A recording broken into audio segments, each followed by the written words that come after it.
Good boy, Charlie. I always knew my job was to protect them. From the day they brought me home, as a wriggly little pup, I made a promise to myself, even if I didn't quite understand it then. I would watch over them, no matter what. My family, my mom, dad, and eventually the two little ones, meant everything to me. They filled all of my days with walks, snuggles, tasty treats, and so much love. It was late, the night that it happened. Much later than I usually stay awake. The house was quiet, save for the steady breathing of my family, all tucked into their beds. The moonlight filtered through the windows, onto the living room floor, where I lay awake, my old bones aching a bit more than usual. I wasn't as spry as I used to be, but I still had a sharp nose and ears that could pick up the faintest of sounds. At first I wasn't sure if it was really happening. Just the slightest scent of smoke. I thought it might have been the stale lingering scent from the fireplace earlier. But no, this was different. This was wrong. My nose twitched, and I stood up, focusing on the smell. It was getting stronger, more acrid. And soon I heard a faint crackling noise. Fire! My heart raced, and I jumped up and bolted down the hallway, my claws clicking on the wooden floor. I reached the kids' room first. Little James and little Emily were sleeping soundly in their beds, oblivious to the danger creeping closer. I nudged James with my nose, then barked, sharp and insistent, forcing him to pay attention. He stirred, his eyes blinking open, confusion written all over his face. Charlie? Whoa.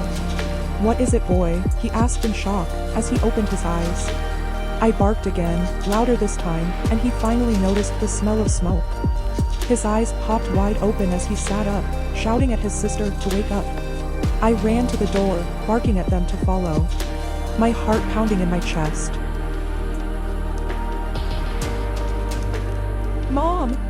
Dad! James shouted as he grabbed Emily's hand, pulling her out of bed. They rushed out of the room behind me and I led them down the hall to their parents' room. By now, the smoke was thick in the air and I could hear the flames roaring somewhere down the hallway. We burst into the room. The kids shouting to wake up Mom and Dad while I barked and barked. Mom and Dad jumped out of bed at the racket and realized what was going on in a matter of seconds. Then Mom scooped up Emily and Dad grabbed James by the hand. Come on! Let's go! Dad shouted, his voice tight with fear. I listened to him and followed right behind them. We raced down the hall, but when we reached the end, the fire was already spreading across the living room. The flames licked at the walls, eating up everything in their path. The front door was blocked, and the only way out was through the back. I bolted ahead, leading them toward the kitchen door, hoping it wasn't too late. The smoke was intense and choking, but I didn't stop. I couldn't. I pushed through the kitchen door with my nose, and they followed me out into the cool night air. Safe. They were safe. I stood in the backyard, panting, watching as the flames devoured our home. My family huddled together, tears streaming down their faces, but they were alive. That was all that mattered. Dad ran to the neighbor's house for help, and I limped over and placed my head on Mom's lap. She looked down at me, with a puzzled look in her eye. Then James said, Mom, I saw Charlie. He saved us. What do you mean you saw Charlie, James? Mom asked as she looked over to the little mound of dirt with its small paw-shaped headstone, in the corner of the yard. Now lit up by the blazing inferno that was once our house. Looking back at James, she continued, Were you having a dream, sweetie? Charlie died last year. Remember? No, Mom. It was him. I remember he died, but it was him. He barked and woke me up and I saw him for just a second before I smelled the smoke. I heard him too, Mommy. Emily chimed in. Mom's eyes filled with tears and she looked down at the cool spot where my chin was resting on her leg, which she now knew was me.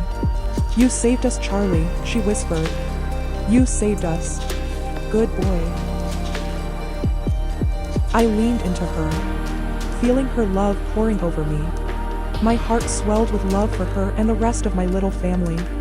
I was just doing my job. The job I promised to do from the day we met. Protect my pack. Keep them safe forever. No matter what.